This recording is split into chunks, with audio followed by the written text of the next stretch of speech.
मुअज़्ज़ज़ हाज़िरीन और नाज़रीन, अस्सलामु अलैकुम व रहमतुल्लाहि व बरकातुहू। हज़रात गिरामी, काफ़ी दिनों के बाद आप हज़रात के रूबरू हाज़िर आया हूँ। आप जानते हैं कि कुछ दिनों कबल माह सियाम हमसे रुखसत हुआ है, उसमें दीगर मसरूफियात की बिना पर आप हज़रात के सामने हाजिर ना हो सका। मैं इसके लिए आप हज़रात से माज़रत खा हूँ। अब इंशाअल्लाह अज़ीज़ कंटिन्यूस वीडियो आएंगे और इस चैनल पर आप बने रहें। आपने जो प्यार दिखाया है उस प्यार को बरकरार रखें, उस मोहब्बत को बरकरार रखें। अब आने वाले दिनों में इंशाअल्लाह अज़ीज़ हर दिन कोई ना कोई किसी न किसी मौजू पर आपके सामने किसी न किसी टॉपिक को लेकर आप हज़रात के सामने हाजिर आता रहूंगा। आज जो मैं आप हज़रात के सामने हाजिर आया हूँ, आज का टॉपिक बेहद अहम और ज़रूरी है, इस माने करके कि हम नमाज तो पढ़ते हैं लेकिन बहुत सारे हमारे नमाजी भाई इस बात से बेखबर हैं कि आया तकबीर उला नमाज का रुकन है, तो वो कौन सा रुकन है और कितनी अहमियत का हामिल है।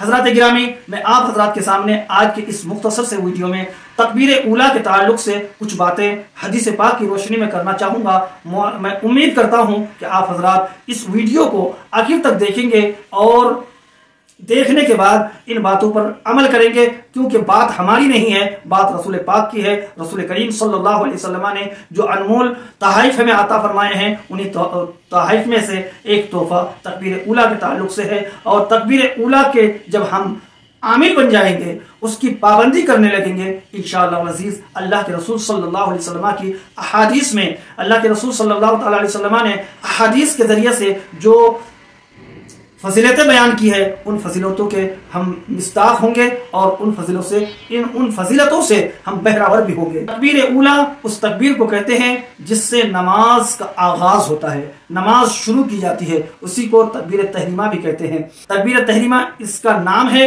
और तकबीर उला कहते किसे हैं।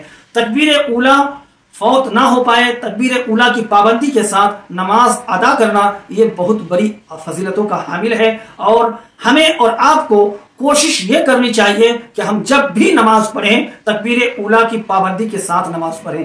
तकबीर उला किसे कहते हैं, आइए हम जानते चलें। तकबीर उला उसे कहते हैं कि जब इमाम की इक्तिदा में हम नमाज अदा कर रहे हों और जब हमारा इमाम लफ्ज़ अल्लाहु अकबर कहकर नमाज का आगाज करे, इमाम के फौरन बाद मुक्तदियों को भी चाहिए कि वो इमाम की किरात से पहले पहले नियत करके अपनी सना मुकम्मल कर लें, यानी सुब्हानक अल्लाहुम्मा व बिहम्दिका व तबारक अस्मुका व तआला जद्दुका व ला इलाहा गैरुक। इस सना को हम इमाम की किरात शुरू करने से पहले, इमाम के सूरह फातिहा शुरू करने से पहले मुकम्मल कर लें, इसी को तकबीर तहरीमा कहते हैं। अब तकबीर तहरीमा के ताल्लुक से मुख्तलिफ अक़वाल हैं। किसी ने कहा तकबीर तहरीमा इमाम के किरात शुरू करने से पहले पहले सना मुकम्मल कर लेना, इसी को तकबीर तहरीमा कहते हैं। और किसी ने और दूसरा एक कौल यह है कि इमाम का 3 आयत या 7 आयत पढ़ लेने की मिकदार तक तकबीर उला है। किसी ने पहली रकात का रुकू पा लिया तो गोया कि उसे तकबीर उला की फजीलत हासिल हो गई।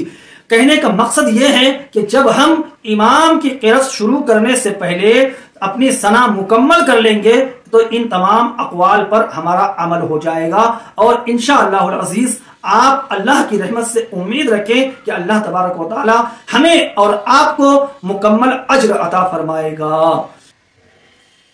तिरमिज़ी शरीफ 66वां बाब मा जाआ फी फज़ल तकबीरतिल उला के ताल्लुक से जो हदीस पाक जिक्र है, अल्लाह के रसूल सल्लल्लाहु अलैहि वसल्लम इरशाद फरमाते हैं। इस हदीस के रावी हजरत अनस रदियल्लाहु ताला अन्हु हैं। अल्लाह के रसूल इरशाद फरमाते हैं, जिसने अल्लाह की रिजा के लिए 40 दिन तक तकबीर उला के साथ नमाज बाजमात पढ़ी या अदा की तो उसके लिए 2 किस्म की बरात लिख दी जाती है।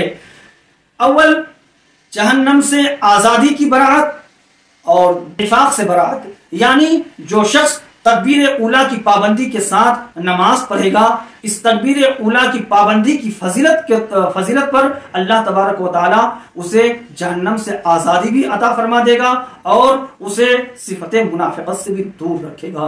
हजरत गिरामी, हमें और आपको चाहिए कि जब हम नमाज अदा करें तो अल्लाह और उसके रसूल की रज़ा के लिए, अल्लाह की हजरत गिरामी, जब